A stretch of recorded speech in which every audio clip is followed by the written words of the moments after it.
Lunch से पहले हुई हियरिंग में आपने देखा कि कैसे चीफ जस्टिस ऑफ इंडिया ने काफी इंटेरोगेटिव अंदाज में एनटीए और सेंटर से कई सारे क्वेश्चंस पूछे। उन्होंने लंच के बाद उन्हें 6 सवालों पर जवाब के रूप में एक नोट भी सबमिट करने के लिए कहा था। साथ ही चीफ जस्टिस ऑफ इंडिया ने पिटिशनर एडवोकेट को लंच के बाद वाली हियरिंग में 5 मिनट एक्स्ट्रा टाइम दिया था ताकि वो अपने आर्ग्यूमेंट्स को सबमिट कर सके। उनके साथ ही एडवोकेट हेगड़े और निदम्पारा ने भी कोर्ट से एडिशनल टाइम मांगा था अपने आर्ग्यूमेंट्स को प्रेजेंट करने के लिए। तो चलिए देखते हैं कि पोस्ट लंच हियरिंग में क्या निकल कर आया है। लंच के बाद जब बेंच फिर से असेंबल हुई तो चीफ जस्टिस ऑफ इंडिया ने कहा कि नीट मैटर आज खत्म हो जाएगा या एंड ऑफ द डे तक चलेगा, जिसके बाद सीनियर एडवोकेट हुड्डा ने अपने सबमिशंस देना शुरू किया, ये बताते हुए कि कैसे पेपर लीक और माल प्रैक्टिस हुई थी। उन्होंने कहा कि संजीव मुखिया एक हिस्ट्री शीटर है और गैंगस्टर है जो अब तक अरेस्ट नहीं हुआ। डेसिमेशन व्हाट्सएप पे हुआ था, इसीलिए ये सिर्फ पटना तक सीमित नहीं है। सीबीआई की कहानी कि मॉर्निंग में लीक हुआ और फिर मेमोराइजेशन हुआ बिल्कुल अनबिलीवेबल है। हुड्डा ने बताया कि इस एग्जाम में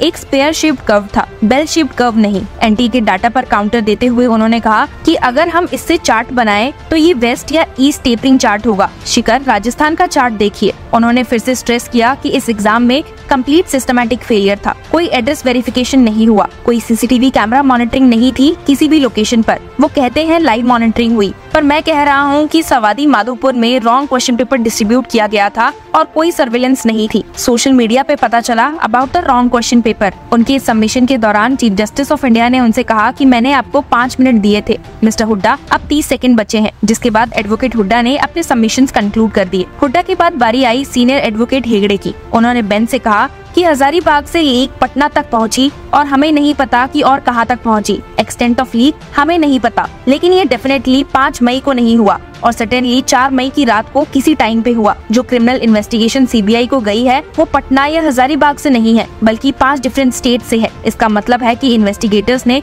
अब तक ये नहीं कहा है कि ये लोकलाइज लीक थी। आगे उन्होंने सबमिट किया कि अगर आप नीट के लिए क्वालिफाइड हैं तो कई फॉरेन कंट्रीज भी नीट को एक्सेप्ट करती है। जैसे यूक्रेन जाने का कॉस्ट कम है और वहाँ मेडिसिन पढ़ सकते हैं क्योंकि आपने नीट क्रैक किया। अब सवाल ये है कि सब क्वालिफाइड कैंडिडेट्स के मार्क्स फेयर हैं या नहीं। हेगड़े ने बेंच से सोचने के लिए कहा कि एक कॉम्पिटिटिव एग्जाम में आप ऐसे एग्जाम पर ट्रस्ट नहीं कर सकते जो 61 टॉपर्स निकालता है। आपके पास 2 या 3 लोग हो सकते हैं जो शेयर करे या क्रैक करे जब जीमैट और सब कंडक्ट करते हैं, ये रेयर होता है। उन्होंने सबमिट किया कि 650 मार्क्स और उसके ऊपर का मैजिक जोन 50,000 से ज्यादा स्टूडेंट्स हैं, जो एक मेजर रेड फ्लैग है। एक एग्जांपल के साथ उन्होंने समझाने की कोशिश की कि जब आपको कैंसर का शक होता है और डिटेक्ट नहीं कर पाते, प्रिकॉशन के तौर पर आप कीमोथेरेपी करते हैं क्योंकि आप कैंसेरियस सब्सटेंसेस को रहने नहीं दे सकते। उन्होंने पूछा कि क्या हम लोग फिर से एग्जाम लिखवाएंगे, फिर भी कोर्ट ये नहीं देखेगा कि कैसे कुछ गवर्नमेंट सीट्स तक पहुंचे जिन पर गवर्नमेंट एक कैंडिडेट पर 1 करोड़ तक खर्च करती है। हेगड़े ने कहा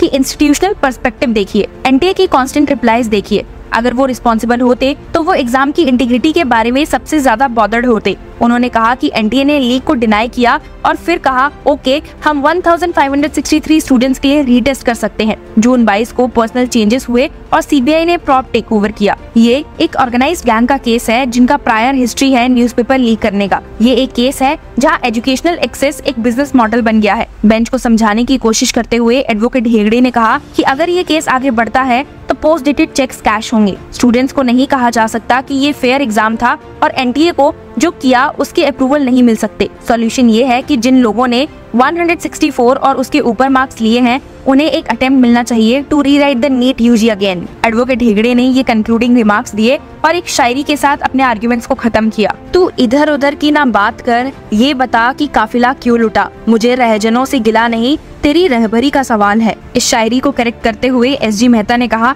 इट इज नॉट राहबरी बट रहबरी। उनके बाद बारी आई एडवोकेट निदम्पारा की, जिन्हें लंच से पहले की हियरिंग में जस्टिस परदीवाला की डांट का भी सामना करना पड़ा था, लेकिन फिर भी वो अपनी बात कहने से पीछे नहीं हटे थे और उन्होंने एडिशनल टाइम सीख किया था। निदम्पारा ने सबमिट किया कि मैं रीटेस्ट के लिए कह रहा हूँ, बिल्कुल treat this exam as a prelim exam and conduct a main exam now. Issue ये है कि ये क्रिमिनल ट्रायल या सिविल ट्रायल नहीं है। उन्होंने सबमिट किया कि एनटीए का ग्राफ एक्स फेसी इनकरेक्ट है। सीजीआई ने उनके सबमिशन सुने और कहा कि हम इंडिविजुअल ग्रीवियंसेस पर बिल्कुल नहीं जा रहे, आर्टिकल 32 उसका रेमेडी नहीं है। एक और लॉयर ने सबमिट किया कि 1563 स्टूडेंट्स का रीटेस्ट का क्लासिफिकेशन बिल्कुल रीजनेबल नहीं था। उसने सबमिट किया कि अगर ये 1563 स्टूडेंट्स पूरे देश से हैं तो फेलियर सिस्टमैटिक है बिल्कुल। इस पे सीजीआई ने कहा कि 1563 स्टूडेंट्स स्टूडेंट्स का रीटेस्ट चैलेंज करने वाली पिटीशन ऑलरेडी हमारे कोर्ट से रिजेक्ट कर दी गई है। उसके बाद एक और एडवोकेट अपेयर हुए उस कैंडिडेट के लिए who got 711 marks with a rank of 317 और सबमिट किया कि उसने एक क्वेश्चन का आंसर नहीं दिया क्योंकि उसे लगा वो एम्बिगुअस था। आगे उन्होंने बेंच से कहा कि एनटीए इन्फॉर्मेशन बुलेटिन पर रिलाई करता है जो कहता है कि अगर 2 आंसर्स हैं तो किसी भी एक को चूज करो, लेकिन हमें नहीं पता कौन सी एनसीईआरटी बुक फॉलो की जा रही थी। एनटीए ने लेटर डिसाइड किया कि कोई भी आंसर अटेम्प्ट किया जा सकता है। उन्होंने कहा कि अब हर मार्क्स से रैंक में कई 100 का डिफरेंस होता है। अगर मुझे 4 मार्क्स मिल जाते हैं तो मैं 715 मार्क्स पे पहुंच सकता हूं और रैंक भी चेंज होगी। एडवोकेट ने कहा कि मेरा प्रेयर ये है कि इस क्वेश्चन को डिलीट किया जाए और सबको 716 या 719 मार्क्स दिए जाए। इस सबमिशन को नोट करते हुए सीजीआई ने कहा कि उन्हें बस ये कहना चाहिए था कि एक आंसर करेक्ट है। देखो, इंस्ट्रक्शन कहती है कि आपको लेटेस्ट वर्जन फॉलो करना चाहिए। ऑप्शन 4 क्लियरली करेक्ट है, लेकिन एनटीए ने कहा ऑप्शन 2 करेक्ट है क्योंकि 2019 बुक में वो था, तो ये एक वैलिड कंसर्न है। दूसरा लॉयर कह रहा है कि उन्होंने आंसर दिया है। इस पे सीजीआई ने नोट किया कि अगर ये सही है तो रैंक्स उनके ऊपर वाले नीचे आ जाएंगे। यहाँ पर एसजी मेहता ने कहा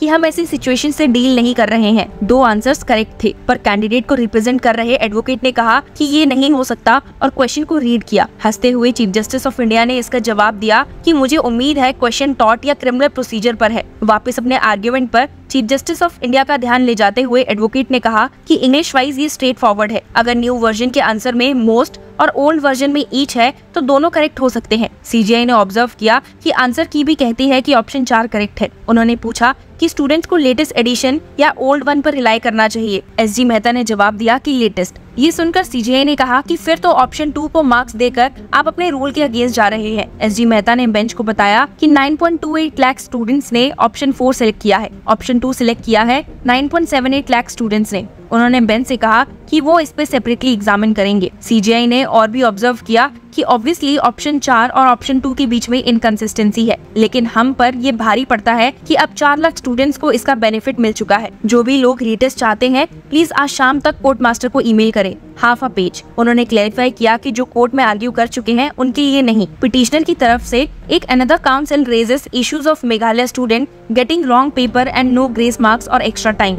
One another counsel who has no case filed raises a case where his client got different marks in the results sent by NTA, mark sheet uploaded by NTA and the OMR sheet corrected by the NTA. Advocate Tanvi Dubey, appearing for a group of petitioners from Maharashtra ने no री-रीड के लिए argue किया। उन्होंने कहा कि बहुत hardships होंगी उनके लिए जो ऑलमोस्ट 8 सालों से हार्डवर्क कर रहे हैं, इसलिए हम री एग्जाम नहीं मांग रहे। वहीं दूसरी ओर एक सीनियर एडवोकेट मुक्ता गुप्ता ने कहा कि मैं रीटेस्ट मांग रही हूं उनके साथ जो 1563 कैंडिडेट्स के अंडर है। मुझे स्वेटी पाम्स का इशू है और मुझे हैंकरचीफ कैरी नहीं करने दिया गया जबकि वो बैंड नहीं है। जब मैंने रिप्रेजेंटेशन दी तो अलाउ किया गया। मेरे पास मेरा मेडिकल सर्टिफिकेट भी है। इन सभी एडवोकेट्स को सुनने के बाद सीजीआई ने कहा कि हम इस साइड यानी कि पिटिशनर साइड्स के आर्गुमेंट को क्लोज कर रहे हैं। थोड़ा आपस में जजेस डिस्कशन के बाद सीजीआई ने कहा कि क्वेश्चन 19 के लिए हम आईआईटी दिल्ली को एक्सपर्ट ओपिनियन के लिए कह सकते हैं, वो हमें कल शाम तक करेक्ट आंसर दे सकते हैं। सीजीआई ने ऑर्डर डिक्टेट किया और कहा कि नीट यूजी 2024 के एक क्वेश्चन में 4 ऑप्शंस थे जिसमें से एक सिलेक्ट करना था। इशू रिजॉल्व करने के लिए हम आईआईटी दिल्ली से एक्सपर्ट ओपिनियन लेना चाहते हैं। हम आईआईटी दिल्ली से रिक्वेस्ट करते हैं कि वो सब्जेक्ट के 3 एक्सपर्ट्स की टीम बनाए। एक्सपर्ट टीम अपने ओपिनियन फॉर्मुलेट करेगी